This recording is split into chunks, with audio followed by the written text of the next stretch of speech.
ಪ್ರೀತಿಯ ವಿದ್ಯಾರ್ಥಿಗಳೇ, ನಿಮ್ಮೆಲ್ಲರಿಗೂ ನಮ್ಮ ಯೂಟ್ಯೂಬ್ ಚಾನಲ್ಗೆ ಸ್ವಾಗತವನ್ನು ಕೋರುತ್ತಿದ್ದೇನೆ. ಈ ದಿನ ನಾವು 5ನೇ ತರಗತಿ ಕನ್ನಡ ವಿಷಯದಲ್ಲಿ ಬರುವ ಅಧ್ಯಾಯ 2 ನದಿಯ ಅಳಲು ಈ ಪಾಠದ ಅಭ್ಯಾಸ ಪ್ರಶ್ನೆಗಳಿಗೆ ನಾವು ಉತ್ತರಗಳನ್ನು ಕಂಡುಕೊಳ್ಳೋಣ. ಕೆಳಗಿನ ಪ್ರಶ್ನೆಗಳಿಗೆ ಉತ್ತರಿಸಿ. ಪ್ರಶ್ನೆ 1. ಯಾರಿಗೆ ಮಾಲಿನ್ಯದ ಸೋಂಕು ತಗುಲಿತು? ಉತ್ತರ: ನದಿಯಲ್ಲಿ ಸ್ನಾನ ಮಾಡಿದ ಮಕ್ಕಳಿಗೆ ಮಾಲಿನ್ಯದ ಸೋಂಕು ತಗುಲಿತು. ಪ್ರಶ್ನೆ 2. ಗೆಳೆಯ ಗೆಳತಿಯರು ಎಲ್ಲಿ ಸ್ನಾನ ಮಾಡಿದರು? ಉತ್ತರ: ಗೆಳೆಯ ಗೆಳತಿಯರು ಊರಿನ ಪಕ್ಕದ ನದಿಯಲ್ಲಿ ಸ್ನಾನ ಮಾಡಿದರು. ಪ್ರಶ್ನೆ 3. ಸ್ನಾನ ಮಾಡಿದವರನ್ನು ಆಸ್ಪತ್ರೆಗೆ ಸೇರಿಸಿದವರು ಯಾರು? ಉತ್ತರ: ಸ್ನಾನ ಮಾಡಿದವರನ್ನು ಆಸ್ಪತ್ರೆಗೆ ಸೇರಿಸಿದವರು ದಾರಿಹೋಕರು. ಪ್ರಶ್ನೆ 4. ನದಿ ಮಧ್ಯದಿಂದ ಯಾರು ದುತ್ತನೆ ಪ್ರತ್ಯಕ್ಷಳಾದಳು? ಉತ್ತರ: ನದಿ ಮಧ್ಯದಿಂದ ಜಲದೇವತೆ ದುತ್ತನೆ ಪ್ರತ್ಯಕ್ಷಳಾದಳು. ಪ್ರಶ್ನೆ 5. ಮಕ್ಕಳು ಯಾರ ಸಹಕಾರದೊಂದಿಗೆ ನದಿ ಸ್ವಚ್ಛತೆಯ ಜವಾಬ್ದಾರಿಯನ್ನು ವಹಿಸಿಕೊಂಡರು? ಉತ್ತರ: ಮಕ್ಕಳು ತಮ್ಮ ಹೆತ್ತವರ ಹಾಗೂ ಊರವರ ಸಹಕಾರದೊಂದಿಗೆ ನದಿ ಸ್ವಚ್ಛತೆಯ ಜವಾಬ್ದಾರಿಯನ್ನು ವಹಿಸಿಕೊಂಡರು. ಈ ಕೆಳಗಿನ ಪ್ರಶ್ನೆಗಳಿಗೆ 2-3 ವಾಕ್ಯಗಳಲ್ಲಿ ಉತ್ತರಿಸಿ. ಪ್ರಶ್ನೆ 1. ಮಕ್ಕಳು ಏಕೆ ನದಿಯಲ್ಲಿ ಸ್ನಾನ ಮಾಡಿದರು? ಉತ್ತರ: ಮಕ್ಕಳೆಲ್ಲ ಭಾನುವಾರ ಶಾಲೆಗೆ ರಜೆ ಇರುವುದರಿಂದ ಆಟವಾಡಲು ಹೋಗಿದ್ದರು. ಮಧ್ಯಾಹ್ನದವರೆಗೆ ಆಟವಾಡಿ ಅನಂತರ ಸೆಕೆಯನ್ನು ತಾಳಲಾರದೆ ಊರಿನ ಪಕ್ಕದ ನದಿಯಲ್ಲಿ ಸ್ನಾನ ಮಾಡಿದರು. ಪ್ರಶ್ನೆ 2. ಸ್ನಾನದ ಬಳಿಕ ಮಕ್ಕಳ ಸ್ಥಿತಿ ಏನಾಗಿತ್ತು? ಉತ್ತರ: ಸ್ನಾನದ ಬಳಿಕ ಮಕ್ಕಳ ಮೈಮೇಲೆಲ್ಲ ದಪ್ಪ ದಪ್ಪ ಗುಳ್ಳೆಗಳು ಎದ್ದು ವಿಪರೀತ ತುರಿಕೆ ಪ್ರಾರಂಭವಾಯಿತು. ನೋವು ತಾಳಲಾರದೆ ದಂಡೆಯಲ್ಲಿ ಬಿದ್ದು ಹೊರಳಾಡಿದರು.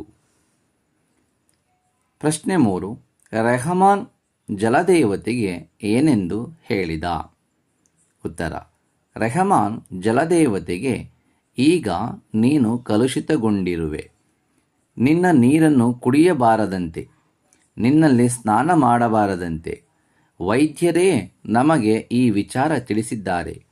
ಅಲ್ಲದೆ ನಮ್ಮ ಗೆಳೆಯ ಗೆಳತಿಯರು ನಿನ್ನಲ್ಲಿ ಸ್ನಾನ ಮಾಡಿ ಅಸ್ವಸ್ಥರಾಗಿ ಆಸ್ಪತ್ರೆಗೆ ಸೇರಿದ್ದಾರೆ ಎಂದು ಹೇಳಿದನು. ಪ್ರಶ್ನೆ 4. ನದಿ ಶುದ್ಧವಾಗಿ ಹರಿಯುವಂತಾಗಲು ಏನು ಮಾಡಬಹುದು? ಉತ್ತರ: ನದಿಗೆ ಯಾವುದೇ ಬಗೆಯ ಮಲಿನ ವಸ್ತು ಸೇರದಂತೆ ನೋಡಿಕೊಳ್ಳಬೇಕು. ಕಾರ್ಖಾನೆಗಳ ರಾಸಾಯನಿಕ ಪದಾರ್ಥಗಳು ಹಾಗೂ ನೀರಿನ ಕೊಳಚೆಯನ್ನು ನೀರಿಗೆ ಸೇರದಂತೆ ನೋಡಿಕೊಳ್ಳಬೇಕು. ಪ್ರಶ್ನೆ 5. ಜಲದೇವತೆ ನನಗಾಗಿ ನೀವೇನು ಮಾಡಬಲ್ಲಿರಿ ಎಂದು ನಿಮ್ಮ ಬಳಿ ಕೇಳಿದರೆ ನಿಮ್ಮ ಉತ್ತರವೇನು?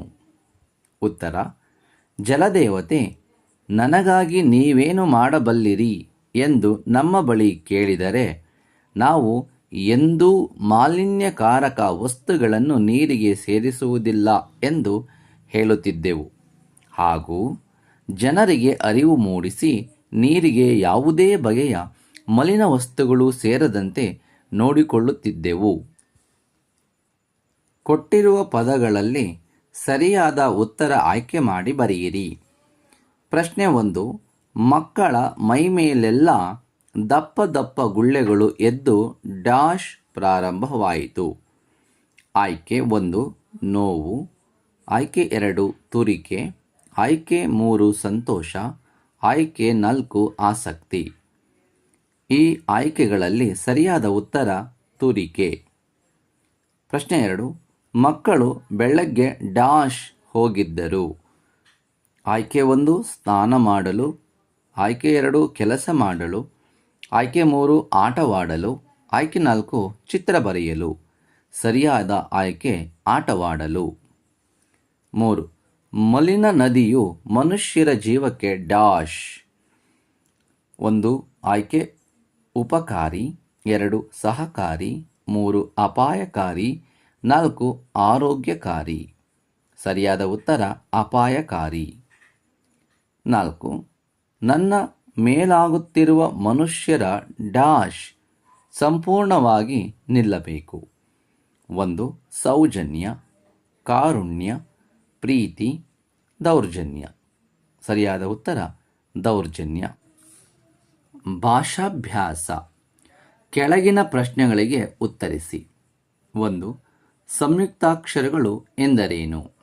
ಉತ್ತರ: 2 ಅಥವಾ 2ಕ್ಕಿಂತ ಹೆಚ್ಚು ವ್ಯಂಜನಗಳಿಗೆ ಒಂದು ಸ್ವರ ಸೇರಿ ಆಗುವ ಅಕ್ಷರವೇ ಸಂಯುಕ್ತಾಕ್ಷರ.